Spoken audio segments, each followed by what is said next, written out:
Hello student, स्वागत है आपका कक्षा 12 जीव विज्ञान 5वें अध्याय का अध्ययन हम लोग कर रहे हैं। 5वां अध्याय हमारा है वंशागत एवं विभिन्नताएं। इसमें हम लोगों ने कल के वीडियो सेशन में चर्चा किया था सहलग्नता के बारे में। आज के वीडियो सेशन में हम लोग चर्चा करेंगे जीन विनिमय के बारे में। आज के वीडियो सेशन की चर्चा करने के पहले थोड़ा सा कल के वीडियो सेशन पर हम लोग एक निगाह डालें। कल हम लोगों ने लिंकेज के बारे में पढ़ा था, सहलग्नता के बारे में पढ़ा था, और सहलग्नता के बारे में इस चीज़ को पाया गया था कि जब दो या दो से अधिक जीन एक गुणसूत्र पर पास पास स्थित होते हैं और अर्धसूत्री विभाजन के दौरान भी वो सेपरेट नहीं होते, अलग नहीं होते, खंडित नहीं होते, तो इस घटना को लिंकेज कहा गया था। और ये जो लिंकेज था दो प्रकार से था, एक पूर्ण सहलग्नता और एक अपूर्ण सहलग्नता थी। पूर्ण सहलग्नता में क्या था कि वो बिल्कुल सेपरेट नहीं होते थे। अपूर्ण में क्या होता था, उसमें जो लक्षण होते थे वो कहीं न कहीं से माता पिता के संतानों में जब जाते थे तो थोड़ा सा डिफर कर जाते थे, किसी न किसी फैक्टर के कारण, बाह्य फैक्टर के कारण, प्रभाव के कारण। तो इस तरह से फिर उसको प्रभावित करने वाले फैक्टरों की चर्चाएं हुई थी। तो आज के जो सेशन में हम लोगों को चर्चा करनी है वो हमारा है जीन विनिमय। देखिए, जीन विनिमय क्या होता है? जब दो या दो से अधिक जीन समजात गुणसूत्रों पर, दो या दो से अधिक जीन समजात गुणसूत्रों पर अर्धसूत्रीय विभाजन के दौरान जब थोड़ा सा उनकी दूरी बढ़ जाती है, या हम ये कह लें कि जब दो या दो से अधिक जीन अर्धसूत्रीय विभाजन के दौरान समजात गुणसूत्रों पर जो स्थित होते हैं वो क्रोमैटिड्स के अधिक, एक या अधिक जो क्रोमैटिड्स के मध्य हैं, जो क्रोमैटिड क्या होता है कि जो क्रोमैटिन के धागे वहीं संघनित होकर के गुणसूत्र बनता है। तो इस तरह से जो गुणसूत्र पर जीन पाए जाते हैं तो उनमें जब थोड़ी दूरी हो जाती है, उनमें थोड़ा सा डिफरेंस इस तरह से बन जाता है कि उनके बीच में गैपिंग हो जाती है, तो इस अवस्था को जीन विनिमय कहा जाता है। अब बात ये चीज़ आती है कि प्रश्न, यदि हमको परिभाषा, क्योंकि हम इसमें पढ़ना क्या है, जीन विनिमय की हमें परिभाषा देनी है। इसके अलावा ये जो जीन विनिमय है, इस जीन विनिमय को जो प्रभावित करने वाले फैक्टर हैं,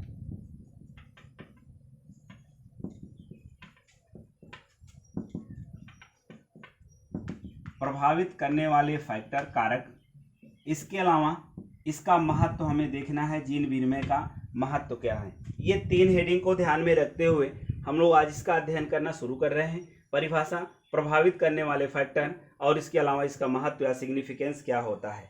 तो अगर हम जीन विनिमय की बात करें तो जीन विनिमय में क्या है कि अर्धसूत्रीय विभाजन के फलस्वरूप समजात गुणसूत्रों के परस्पर जुड़े हुए जो क्रोमैटिड्स हैं, समजात गुणसूत्रों के परस्पर जुड़े हुए क्रोमैटिड्स का मतलब, जैसे मनुष्य के अंदर कुल 23 जोड़ी गुणसूत्र पाई जाती है और इस 23 जोड़ी में अर्थात 46 गुणसूत्र होता है, इसमें जो 22 होता है ये समजात गुणसूत्र कहलाते हैं। तो इसी समजात गुणसूत्रों के जो दो क्रोमैटिड्स के धागे, क्योंकि जब संरचना इनकी हम लोगों ने पढ़ा था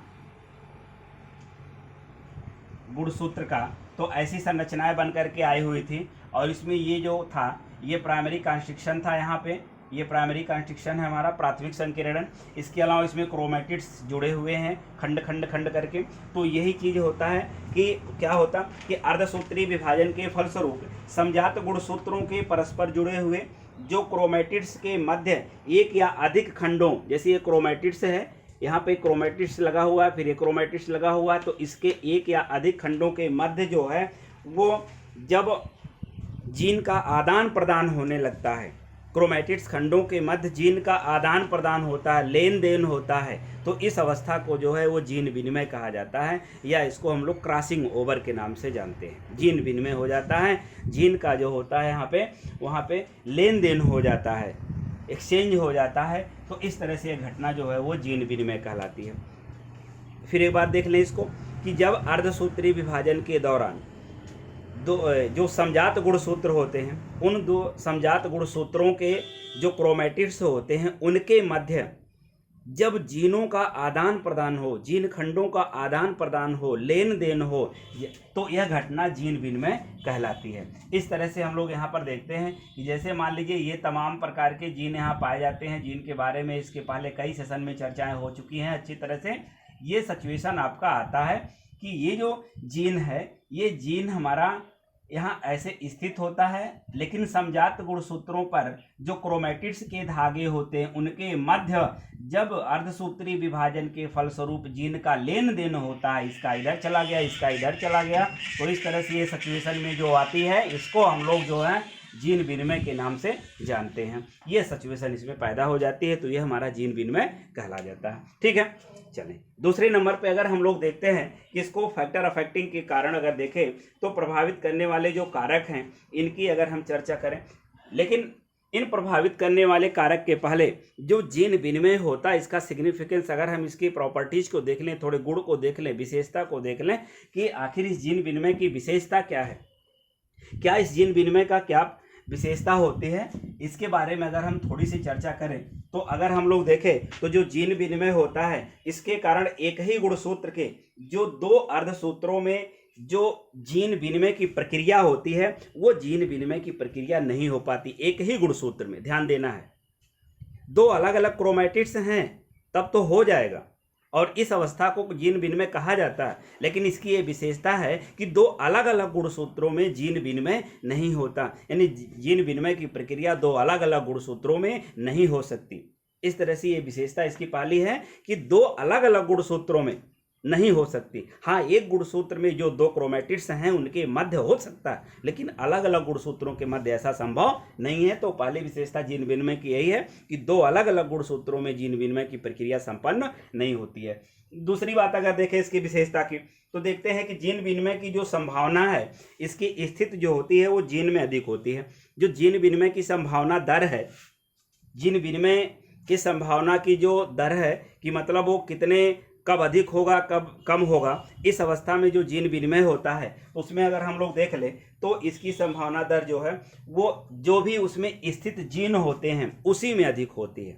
यानी जो जीन आदान प्रदान करते हैं, जो जीन एक दूसरे से आदान प्रदान होते हैं, अर्थात कह लें कि एक ही गुणसूत्र में जीन की जो आदान प्रदान की संभावना है उसकी दर जो होती है वो जीन विनिमय द्वारा निर्धारित की जाती है। बात दोनों एक ही है कि दो अलग अलग गुणसूत्रों में संभव ही नहीं है।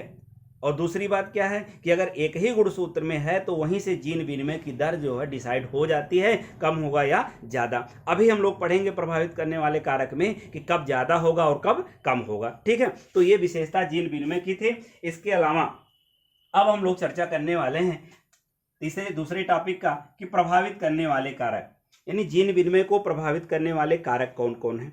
जैसे हम लोग संलग्नता को प्रभावित करने वाले फैक्टर के बारे में पढ़े थे, वहाँ उन गुणसूत्रों पर जो जीन थे उनकी दूरी थी, उनकी जो आयु थी, उनकी जो स्थिति थी, उनका जो टेम्परेचर था, उसी आधार पर यहाँ भी फैक्टर अफेक्टिंग जो होंगे वो अलग अलग होंगे। अब कौन कौन से हैं पहले उनकी हम लोग थोड़ी सी यहाँ पे चर्चा करेंगे। प्रभावित करने वाले कारक में दूरी भी होती है, जिस तरह से लिंकेज में होता है उसी तरह से जीन विनिमय में होता है। दूसरी जो प्रभावित करने वाला फैक्टर होता है वो आपका आयु होता है। आयु यहाँ भी है। आयु लिंकेज के बारे में भी हम लोगों ने पढ़ा था कि आयु जैसे जैसे बढ़ती है संलग्नता की संभावना है वैसे वैसे क्या होती है, बढ़ जाए। तो इस तरह से ये सिचुएशन हमारी आ जाती है। तो दूरी हो जाता है, आयु हो जाता है। इसके अलावा जो स्थिति है, सिचुएशन है, ये भी प्रभावित करने वाले कारक में आते हैं। स्थिति आता है, ये प्रभावित करने वाले कारक में आता है। तो कुछ ऐसे फैक्टर हैं कि जिसके कारण जीन विनिमय की क्रिया जो है प्रभावित हो जाती है, या तो घट जाती है या तो बढ़ जाती है। अब हम लोग एक एक की चर्चा करना शुरू कर रहे हैं। ठीक है, अगर हम दूरी की बात करें तो जो जीन विनिमय की दर होती है, जैसे जैसे दूरी बढ़ती है वैसे वैसे उनकी संभावनाएं क्या होती हैं, बढ़ जाती हैं। यानी हम ये कह लें कि जो जीन विनिमय की दर होती है वो दूरी के समानुपाती होती है। जैसे जैसे दूरी बढ़ेगी वैसे वैसे जीन विनिमय का दर भी क्या होगा, बढ़ेगा। क्यों? क्योंकि अर्धसूत्री विभाजन के दौरान जीन को आदान प्रदान करने का पूरा मौका मिल जाता है, खाली जगह मिल जाता है। जैसे जितनी दूरी पे जीन स्थित होंगे उतनी ही संभावनाएं बढ़ती जाएंगी। यहाँ पे हैं, अब इस बीच में कोई और जीन आकर के अपना स्थान ले सकता है, इसलिए जीन विनिमय का दर जो है वो बढ़ जाता है। यानी दूरी क्या उसके ऊपर प्रभाव डालता है। दूरी यही है कि जैसे जैसे उस क्रोमैटिड्स के मध्य की दूरियां बढ़ेंगी वैसे वैसे जीन विनिमय भी बढ़ेगा, क्योंकि बीच में गैपिंग होगा और जीन आकर के उसमें अपने आप को एडजस्ट कर सकता है कोई दूसरा जीन। तो इस तरह से ये जीन विनिमय दूरी के ऊपर ये डिपेंड करता है कि जब दूरी बढ़ेगी तो जीन विनिमय का दर क्या होगा, अपने आप बढ़ जाएगा। ठीक है, दूसरे आयु की बात करते हैं कि आयु जब बढ़ता है तो ये संलग्नता का ठीक उल्टा होता। वहाँ हम लोग पढ़े थे आयु बढ़ता है तो संलग्नता बढ़ती है, लेकिन यहाँ जब बात आएगी जीन विनिमय का तो जैसे जैसे आयु बढ़ती है वैसे वैसे ये जो जीन विनिमय है वो उसकी दर जो होती है वो घटती जाती है। जैसे जैसे आयु बढ़ेगी वैसे वैसे जो जीन विनिमय है वो कम होगा। एक ऐसी संभावना बनेगी कि वो बिल्कुल कम होने की स्थिति पे आ जाता है, बिल्कुल क्रॉसिंग ओवर हो ही नहीं सकता। ठीक है, सिचुएशन की बात करें, अगर स्थिति की बात करें तो स्थिति में देखते हैं कि गुणसूत्र के अगर किनारे पर स्थित कोई जीन है, किनारे पर स्थित है, यहाँ ऐसे बिल्कुल जीन ऐसे किनारे पर स्थित है, तो इसमें जीन की जो विनिमय की दर है उसकी संभावना बहुत कम होती है, न के बराबर होती है। क्या होता है कि अगर किनारे पर स्थित है तो उसकी संभावना नहीं के बराबर होती, बहुत कम होती है। तो इस तरह से ये सिचुएशन हमारे सामने आ जाता है। प्रभावित करने वाले कारक में दूरी, आयु और स्थिति। दूरी में हम लोगों ने क्या देखा कि जैसे जैसे दूरी बढ़ेगी जीन विनिमय का दर अपने आप बढ़ जाएगा, अर्थात दूरी जीन विनिमय की दर के समानुपाती होती है। आयु की बात करते हैं, आयु अगर बढ़ेगा तो ऐसे सिचुएशन में जीन विनिमय की दर अपने आप क्या होगी, कम हो जाएगी, घट जाएगी। उसी तरह से स्थिति में देखें, यानी गुणसूत्र पर जीन पाए कहाँ जा रहे हैं, यदि गुणसूत्र के किनारे पर पाए जा रहे हैं तो जीन विनिमय की दर जो क्या होती है वो कम हो जाती है। तो इस तरह से ये आपका जीन विनिमय जो था वो इन परिभाषा, विशेषता और फैक्टर अफेक्टिंग यानी प्रभावित करने वाले कारक के आधार पर जीन विनिमय है। अब इस पे क्वेश्चन जो पूछे जाते हैं उस पर थोड़ी सी हम लोग चर्चा कर लें। आपसे क्वेश्चन टिप्पणी टाइप के पूछे जाते हैं, निम्नलिखित पर संक्षिप्त टिप्पणी लिखिए जीन विनिमय। तो जीन विनिमय की जब बात आएगी लघुत्तरी टाइप के क्वेश्चन में जो शॉर्ट नोट पूछे जाते हैं तो उसमें हम इस चीज़ को दे सकते हैं, परिभाषा लिखेंगे, विशेषता लिखेंगे, फैक्टर अफेक्ट प्रभावित करने वाले कारक होंगे और फिर इसका जो महत्व होगा उसकी चर्चा कर लेंगे। मतलब जितना टॉपिक आज का होगा, जो भी आज के वीडियो सेशन में होगा, इतना आप जब हम कॉपी पे लिखेंगे तो हमारा एक क्वेश्चन लघुत्तरी टाइप का होगा। अब अतिलघुत्तरी क्वेश्चन की बात करें, अतिलघुत्तरी क्वेश्चन यहाँ कैसे बनते हैं, यहाँ पे जीन विनिमय को प्रभावित करने वाले कारक जो भी हैं दूरी, आयु, स्थिति के आधार पर अतिलघुत्तरी क्वेश्चन बनते हैं, बहुविकल्पी क्वेश्चन बनते हैं। कभी कभी क्वेश्चन इस तरह से पूछ लिया जाता है कि जीन विनिमय दूरी के समानुपाती होती है, कथन सत्य है असत्य है, तो जाहिर सी बात है कि समानुपाती होती है, कथन सही है, ऐसे क्वेश्चन पूछ लिए जाते हैं। तो इस तरह से ये लघुत्तरी क्वेश्चन यहाँ से आप पूरा मिल जाएगा। दीर्घोत्तरी क्वेश्चन इसमें न के बराबर संभावनाएं होती हैं, लेकिन लिंकेज और क्रॉसिंग ओवर को मिला करके एक दीर्घोत्तरी क्वेश्चन बनता है संलग्नता को लेकर के और जीन विनिमय को लेकर के, लेकिन केवल जीन विनिमय से किसी प्रकार का कोई बड़ा क्वेश्चन बनने की संभावनाएं बहुत कम होती है। और जो लघुत्तरी टाइप का होता है उसमें शॉर्ट नोट पूछे जाते हैं। ठीक है, तो इस तरह से परिभाषा, प्रभावित करने वाले कारक, दूरी और आयु के आधार पर हम लोगों ने देख लिया जीन विनिमय क्या होता है। ठीक है, अब इसके बाद की जो हम लोगों को चर्चा करनी है वो हम लोग देखेंगे। हाँ, थोड़ा सा ये देख लें कि जो एक्सरे होता है, एक्सरे जो एक्स किरणें होती हैं वो जीन विनिमय की दर को बढ़ा देती हैं। ये भी बहुत इंपॉर्टेंट टॉपिक है, नोट है कि जो एक्सरे का क्या प्रभाव पड़ता है। अगर हम उसको एक्सरे के रूप में भी देख लें, एक स्थिति और हम अगर बढ़ा लें एक्सरे, तो ये क्या करता है, जो एक्सरे होता है, एक्स किरणें जो होती हैं ये जीन विनिमय की दर को बढ़ा देती हैं। तो इस तरह से ये आपकी परिभाषा, प्रभावित करने वाले कारक, दूरी, आयु और स्थिति के आधार पर जीन विनिमय आपका क्लियर हो गया। ठीक है, अब इसके बाद की जो चर्चाएं होंगी वो मनुष्यों के अंदर जो वंशागत से रिलेटेड कुछ विकार पैदा होते हैं, वंशागत से रिलेटेड या संलग्नता से, लिंग संलग्नता से रिलेटेड कुछ लक्षण विकसित हो जाते हैं, उनके बारे में हम लोग अगले वीडियो सेशन में चर्चा करेंगे।